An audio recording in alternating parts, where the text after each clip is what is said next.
So guys ఇవాళ episode లో topic వచ్చేసిందంటే why women are not allowed to temples during their periods. దీని గురించి 3 వ్యాలిడ్ పాయింట్స్ డిస్కస్ చేద్దాం.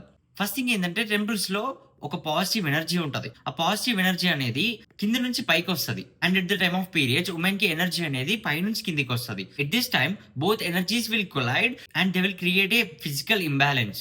సో మీ హెల్త్ ని దెబ్బతీస్తుంది. సో దాని గురించి అని చెప్పేసి ఉమెన్ ని టెంపుల్ కి రావద్దు, టెంపుల్ విజిట్ చేయొద్దు అని చెప్తారు.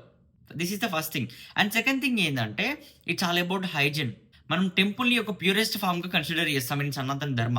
సో ఈ పీరియడ్స్ టైంలో ఏంటంటే బాడీలో నుంచి అన్వాంటెడ్ స్టఫ్ అంతా బయటికి వెళ్ళిపోతుంది. టాక్సిక్ సబ్స్టెన్సెస్ అన్ని బయటికి వెళ్ళిపోతాయి. సో మన బాడీ అనేది హైజీనిక్ గా ఉండదు. అందుకని చెప్పేసి దేవునికి పూజ చేయొద్దు, పూజ గదిలోకి వెళ్ళొద్దు, టెంపుల్స్కి వెళ్ళొద్దు అని చెప్తారు. This is the second point. And third point ఏంటంటే విమెన్ నీడ్ రెస్ట్. అంతకుముందు ఎలా అంటే ఉమెనే ప్రతి ఒక్క పనిని ఫిజికల్ గా చేసేవాళ్ళు. They are involved in every physical task. బట్టలు ఉతకాలన్నా కానివ్వండి, వంట చేయాలన్నా కానివ్వండి, everywhere there is involvement of physical task. So women కి రెస్ట్ దొరికేది మంత్ లో ఆ కొన్ని డేస్ కాబట్టే వాళ్ళు కిచెన్ కి రాలేదు అండ్ వాళ్ళు ప్రేయర్స్ లో ఇన్వాల్వ్ అవ్వలేదు. ఇప్పుడు టెంపుల్స్ కి రావద్దన్నారని చెప్పేసి మీరు పూజ చేసుకోవద్దని కాదు. మీరు మనసులో పూజ చేసుకోవచ్చు, మీరు భగవంతుని తలుచుకోవచ్చు. You can pray god from your heart. Just మీ ఫిజికల్ ప్రెజెన్స్ అక్కడ ఉండొద్దు అంతే. అంతేగాని మిమ్మల్ని దేవుడికి దూరం పెట్టాలని కాదు. These are the 3 points why women are not allowed to temples and kitchen.